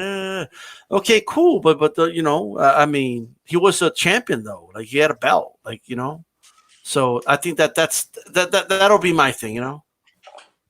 Or you could say he ducked Tevin Farmer. They sent him $5 million. They sent back an offer of $2 million. Come on, man. Let's be real. This is a unified title match that he could have had. That, like I said, anybody that you wanted to see Tank fight, he ducked him. Because all of these fights, come on, man. Most of these fights, nobody wanted to see them. You could give him credit for the Pedraza fight. People wanted to see that. Some people wanted to see that fight. But I knew he was going to beat Pedraza. Pedraza was drained in that fight. We knew he was going to beat Pedraza. Look, Tank that's something that people don't talk about too. Tank gets pieced up in fights, bro. He gets hits by 4 or 5 punch combinations. Like, Gamboa. By Gamboa. Leo Santa Cruz pieced him up a couple times. And what do I get? It's always the same thing. You know what? It's because Tank knew he couldn't hurt him, so he just let him hit him. Like, that's not the way it works, bro. That's not. No one just lets himself get hit. Like, okay, no. He was still slipping and blocking other shots. Well, what explains that? Okay, like Tank is a fighter I want to see tested, bro. All right, and consistently tested. Now, not some dudes are acting like he already accomplished everything he had to accomplish by beating Leo. Well, there you go. He beat Leo. Okay, well, proved you wrong. Like, no, dude. What do you mean? Like, go back out there. Fight There's a lot of work. There's a lot of work at 130. Exactly. There's a ton of work at 130, 135. We'll see, man. I mean, as of right now, his best win is Leo Santa Cruz. Who, but he's a pay-per-view star, though. Okay. Now, see that I don't believe. 200 buys, 200,000 buys does not make you a legit pay-per-view star, in my opinion. But there's some guys that he can get in there with that are PBC, like Mr. Popo says right here. Tank versus Pitbull Cruz. Hey, that's a good fight, bro. That's a good fight right there. That's a good fight. I don't know who wins yet. I got to think about it, but that fight doesn't go more than 4 rounds. Tank knocks him out, man.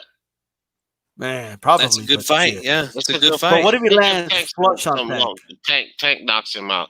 One thing about Tank Davis, man, is because Floyd, Tank wants to fight, man. We even look at this Ryan fight. I did a video on that too, as a matter of fact, where Tank was saying that, he'd been talking to Ellaby. He was asking Floyd, what's up? He can't wait for them now to fight. Floyd just making him look really bad in this situation because he accepted it. And I knew that didn't mean anything, him and Ryan jaw-jacking off on Mike Tyson's podcast. But even still, he accepted. He's like, he wants that smoke, and they just make him look real bad in this situation. Yeah, I remember they were talking about Amade's fight, the GOAT. I do remember that. Skinny Kenny here says, I'm not a massive Tank fan, but he's 26, 3-time champion. A shrink might call this what did I say? I hate Floyd, who I was also so on. So now I hate Tank. Who do you beat for these belts? Like, who do you beat for these belts?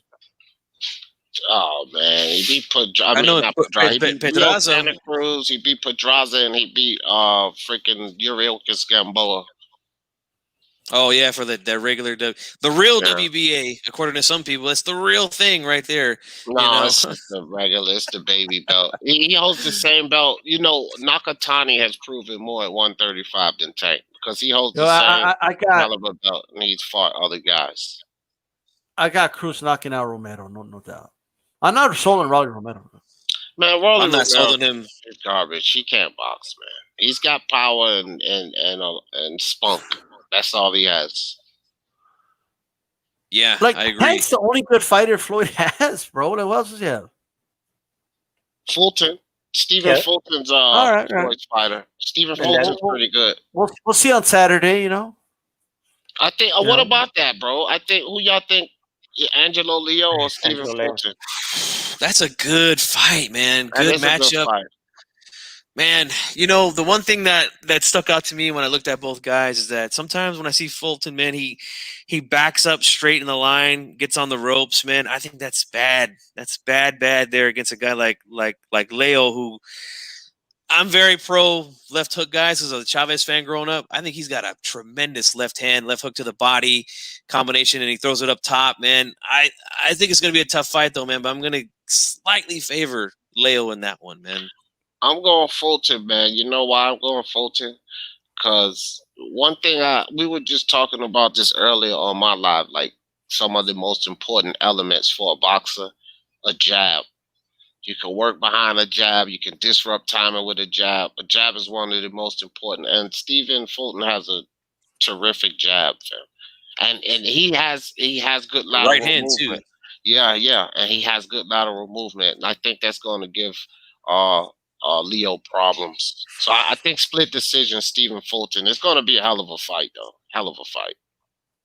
Yeah. Sonteo, what do you think, man? I haven't seen enough of either fighter to have an opinion. It's a good contrast of styles, man. You got a guy like D said, Fulton can box, good jab. He's got a really nice straight right hand too. That thing comes straight and fast. You know, Yeah. It's one of those things where if can Fulton box, you know, stay on his game, stay on his P's and Q's all night against a guy like Leo who's going to come and bring the funk. You know what I'm saying? D-Style, what do you think of that fight, man? I'm slightly favoring Fulton. I think Leo, you know, he's going to bring the pressure, but but that's why I'm favoring. I'm favoring Fulton. It's a tough fight. But I like it though. 122. We got that fight. Okay, those are two top 122 pounders. Neri's going to beat the shit out of. I wonder what you guys think about that one. I think Neri's going to beat the crap out of the Heartbreak Kid. Figueroa. Yeah, for sure. I'm right there with you. I think he beats him, but I think it could be fun early. You know. Good night, Brandon. That's all I'll say. What do you think, Santiago? Yeah, I'm right along there. Brandon Figueroa hasn't showed me enough to say he has anything to do with Luis Neri. Yeah. Yeah, Figueroa gets hit too much, man. That's my problem. That's what I'm afraid of with him. He has a good chin now, but is he going to be able to? But I'm going to tell you something too, guys.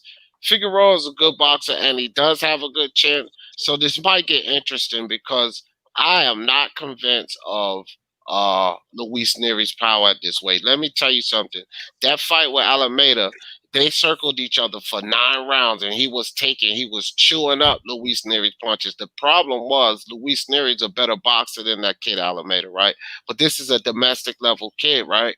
And he was in there, and they were just circling. Go watch that fight. They were just circling each other for the first 9 rounds. I did commentary on this fight. And I'm looking at that kid. You know, I don't like to use the triangle theory, but I was looking at that kid stylistically, and I think that Figueroa, his range, he's going to give Neri some issues, and he can take a punch. So it gets interesting. I would pick Neri to win that fight. He should, but I'm not totally convinced of Luis Neri at this weight yet. I'm not. That and also his relationship with Reynoso, not quite sold. That's clicking on all cylinders yet, you know. But we will see. I'm still favoring Pantera. D-Style's got the pillow. Fluff it up. Nice. I know the pillow for Brandon, bro. He's going to sleep. That's what I think. You think we're going to put him out?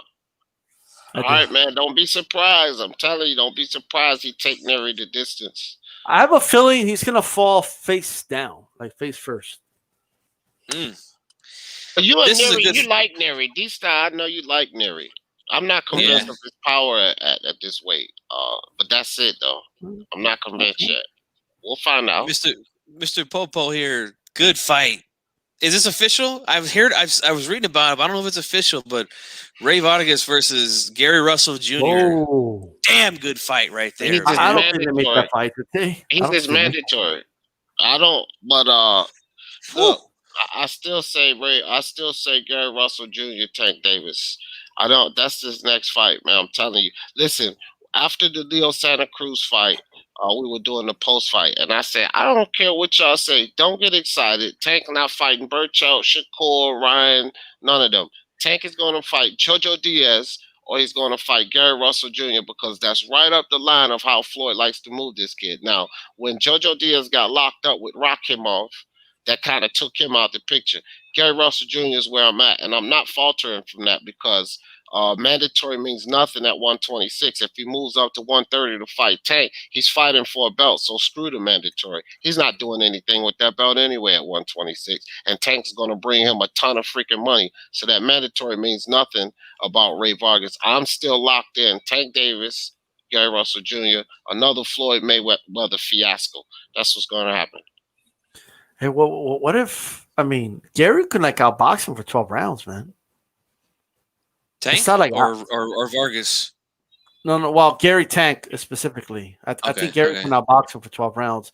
Ray Vargas, I do think, Ray Vargas is a little underrated, but he is moving up in weight.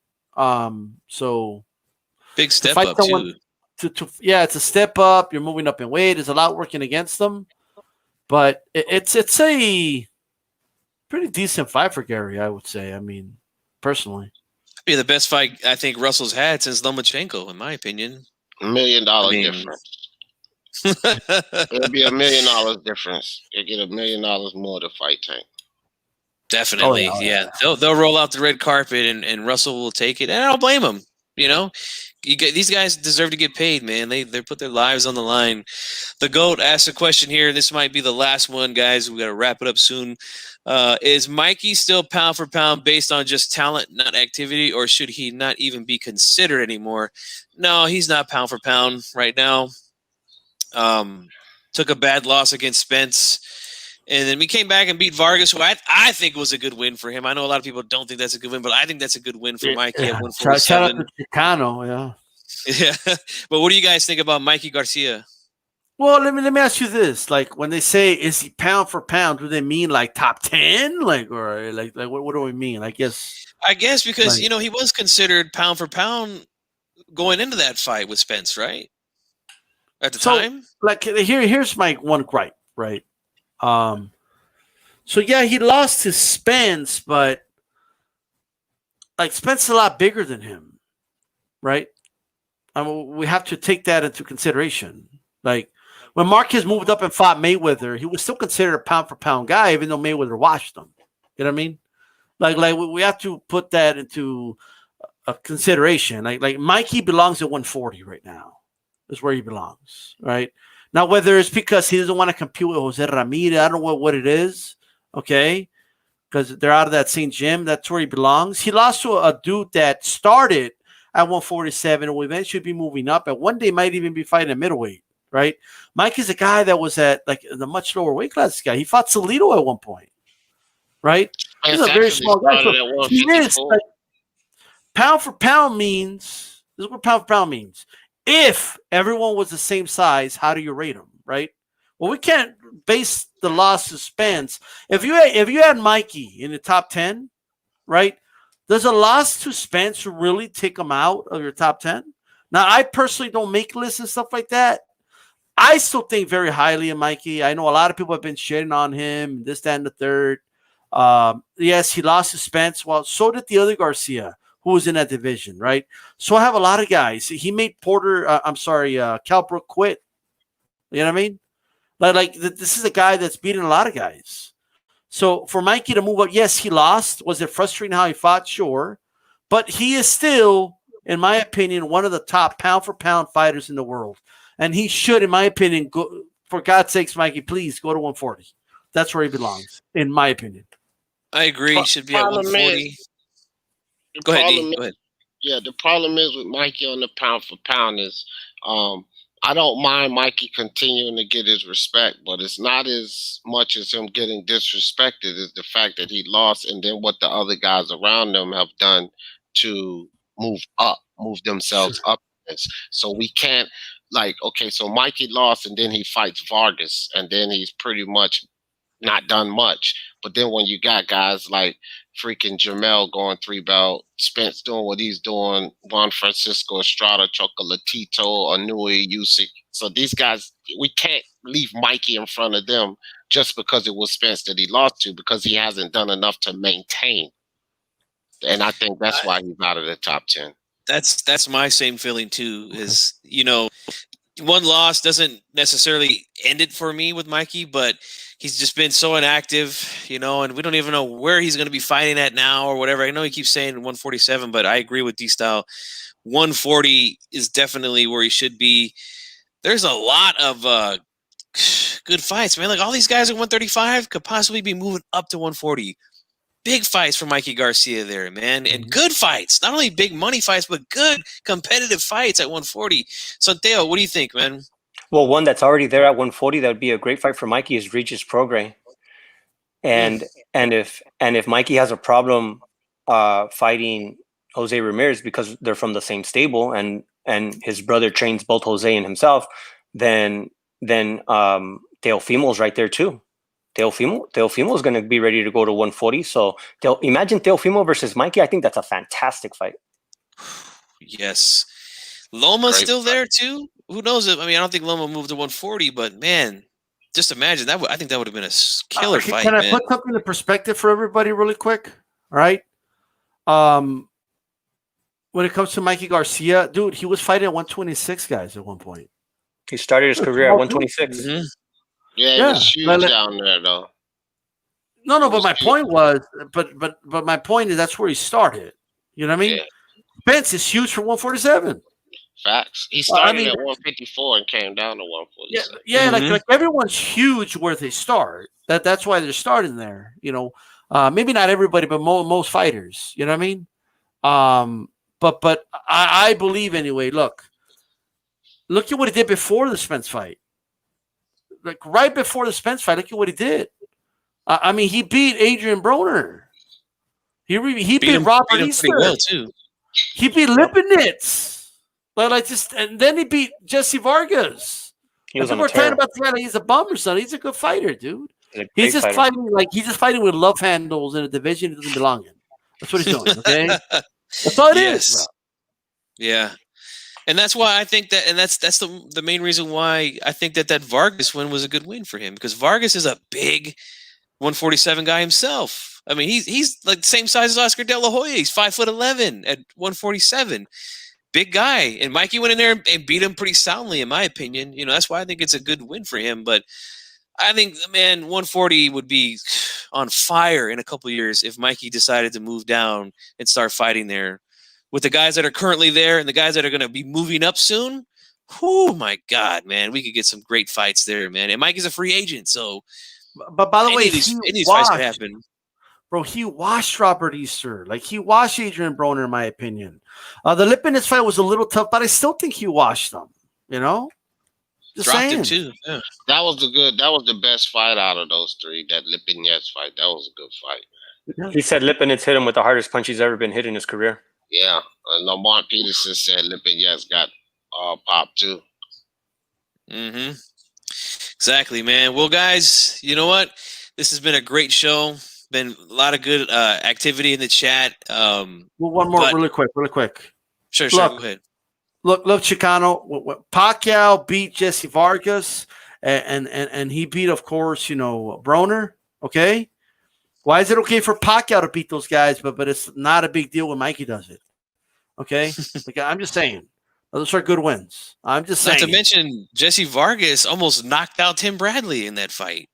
Had that dude out on his feet. Really, he's lucky that fight was almost. Yeah, lucky that it was the last round. He might have been knocked out, but I would never rule Bradley out. He's a tough SOB, but man, he was hurt badly at the end of that fight.